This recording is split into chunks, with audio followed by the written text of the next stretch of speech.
Okay, so Liam and I were discussing this concept about soft drifting and how far you should move the stick.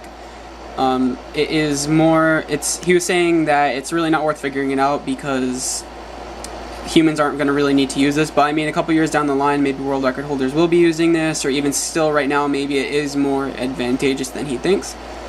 And again, there's a very good chance he's right, and I mean neither of us are really wrong or right.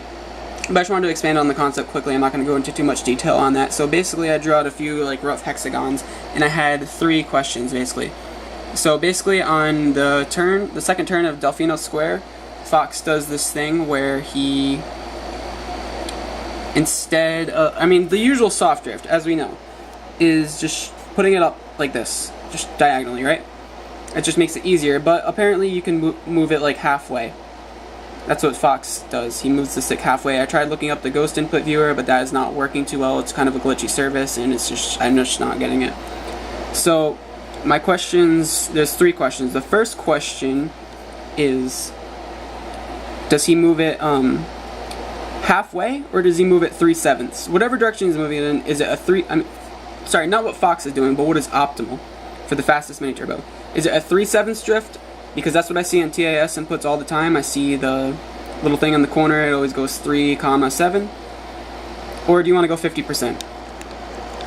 That is a negligible difference, like Liam was saying, but it maybe could help out in the long run. Who knows?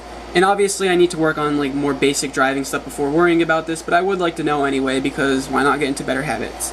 So that's the first question, 3/7 or halfway. What does he do? The second question is, so he tilts the stick halfway. Does he tilt it halfway up towards diagonally, or does he tilt it halfway this way? You know, like, does he, say it is halfway, does he go tilt it this way, or does he tilt it this way?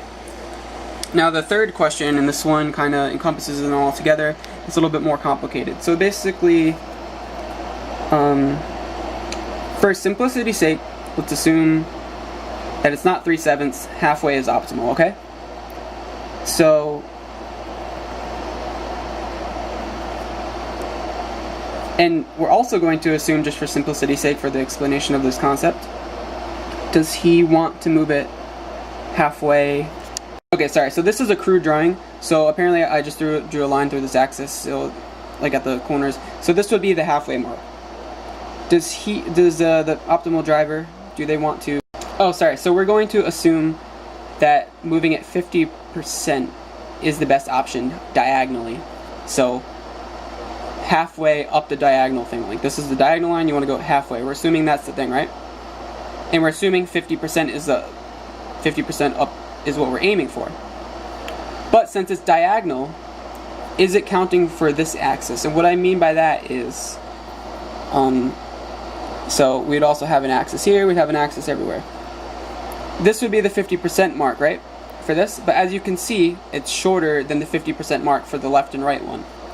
So basically, would you want to move it optimally, if it were in this direction, would you want to move it 50% up right here? Or would you want to move it a little bit more, 50% for this axis? So basically 50% up here, which between up and here, this would be about, it's a bad drawing again, but about 55, 51, I don't know. Around that percent. More than halfway, a little bit more, but not more than 60%. What is more optimal? Again, obviously, these are things that aren't too important, but it could be important, and I am just pretty much curious.